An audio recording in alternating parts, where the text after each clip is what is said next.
In MMA, big fight cancellations are the absolute drizzling.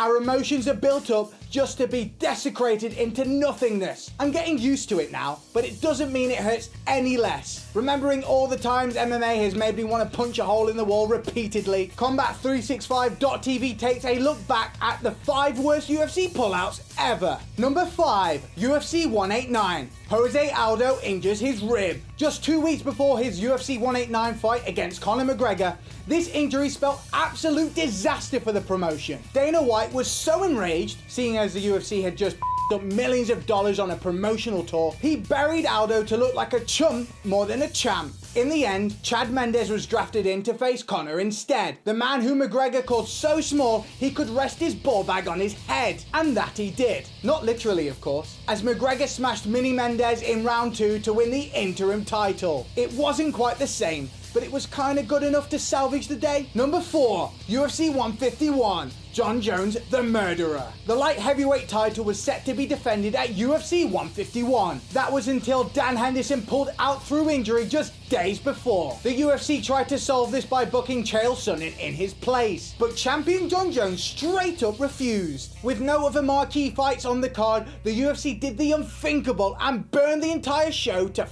ashes, and it remains the only UFC pay-per-view in history to be cancelled. Dana White was so about this, he declared UFC 151 the event Jon Jones and Greg Jackson murdered. Number 3, UFC 137. Diaz and Condit lose title fight. UFC 137 was supposed to be the show where Georges St. Pierre defended his welterweight title against Nick Diaz. However, after no showing media obligations, the UFC took a hardline, no bullshit stance against Nick and removed him from the title fight. Harsh, but the kind of pettiness we've come to expect from the power-hungry egomaniac Dana White. St. Pierre, though, in the words of Nick himself, chickened out, withdrawing from his fight with replacement Carlos Condit. Instead, BJ Penn vs Nick Diaz was elevated to the main event, but it turned out to be a rather tepid encounter, and a shadow of the 2 potential title fights we had been so cruelly teased. Number 2, UFC 223. Khabib vs Ferguson falls out for the 4th time. You remember that Christmas gift you begged for as a kid,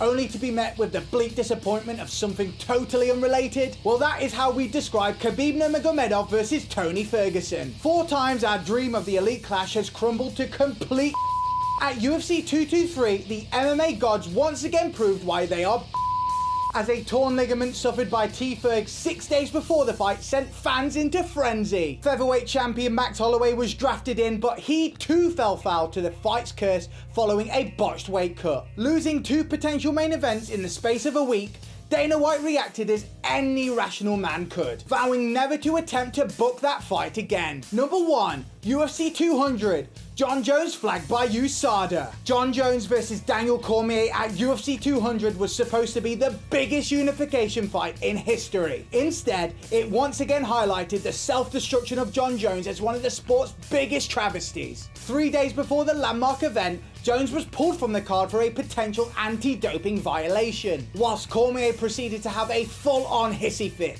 slapping his feet on the floor like a spoiled child. In the end, we got DC versus Anderson Silva, but it was unable to fill the void left by MMA's most hyped rematch. But what do you think?